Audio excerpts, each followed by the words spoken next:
চেয়ে জ্ঞানীকে?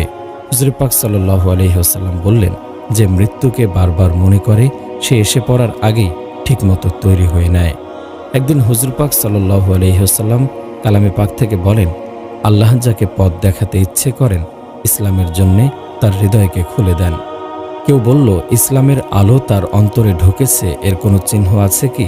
জবাব এলো, ধোকার ঘর দুনিয়ার ওপর ঘৃণা, চিরদিনের অবাস পরকালের ওপর আকর্ষণ আর মৃত্যু আসার আগে তার জন্য তৈরি। দুই দুনিয়ার বাদশাহ, দয়ার নবী, মানুষের মুক্তিদাতা, আকাইনামদার, তাজেদারে মাদিনা হযরত মুহাম্মদ সাল্লাল্লাহু আলাইহি ওয়াসাল্লাম বলেন, আমি আমার আম্মার কবর জিয়ারত করার অনুমতি চেয়েছিলাম, পেয়েছি।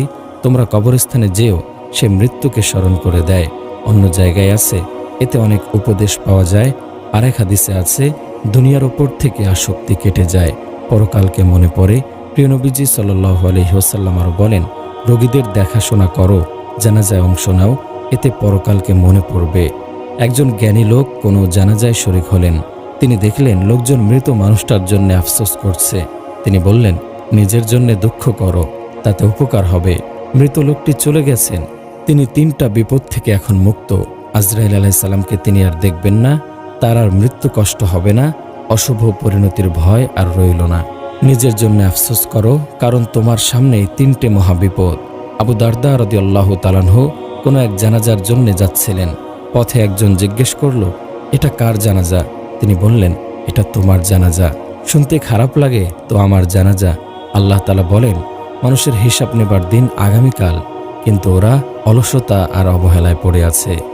আল্লাহ জাল্লা শানুহু আরও বলেন, এমনকি তাদের মাঝ থেকে যখন কারো মৃত্যু এসে পড়ে তখন সে বলে, হে প্রভু, আপনি আমাকে ফিরিয়ে দিন, নেক কাজ করে ফিরে আসি।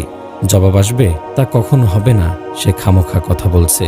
সময় নাই, সময় নাই, কখন মৃত্যু এসে পড়বে কারো জানা নাই। একবার আজরাইল আলাইহিস সালামকে কজন ফেরেশতা জিজ্ঞেস করল, তুমি তো এ পর্যন্ত অনেক প্রাণী আর মানুষের প্রাণ নিলে, কখনো কি মনে কষ্ট পেয়েছ? আজরাইল আলাইহিস সালাম একটু যেন হোঁচট খেলেন, একটু অবাক হলেন এমন আচমকা প্রশ্নে, ভাবনায় ডুবে গেলেন। তারপর বললেন, হ্যাঁ, মনে পড়ছে, 2বার কষ্ট পেয়েছি আমি। কখন, কেন? একবার অনেক আগে সাগরের পানি কেটে তরতর করে এগিয়ে যাচ্ছিল এক জাহাজ। মাঝ সমুদ্রে হঠাৎ আকাশে টুকরো টুকরো মেঘের আনাগোনা দেখা দিল। ধীরে ধীরে সেগুলো এক হলো, বাতাস হঠাৎ ঠান্ডা হয়ে গেল, জোরে প্রবাহিত হলো, প্রচণ্ড ঘূর্ণি উঠল, সাগরের ঢেউগুলো হু হু করে ওপরমুখী উঠে নেমে এলো প্রচণ্ড শক্তিতে। জাহাজটার উপর দিয়ে বিশাল পাহাড় সমান ঢেউ বয়ে গেল বারবার। অনেকবার ছিঁড়ে গেল দড়ি দ্বারা, পাল গেল হাওয়ায় উড়ে, ভেঙে গেল জাহাজ।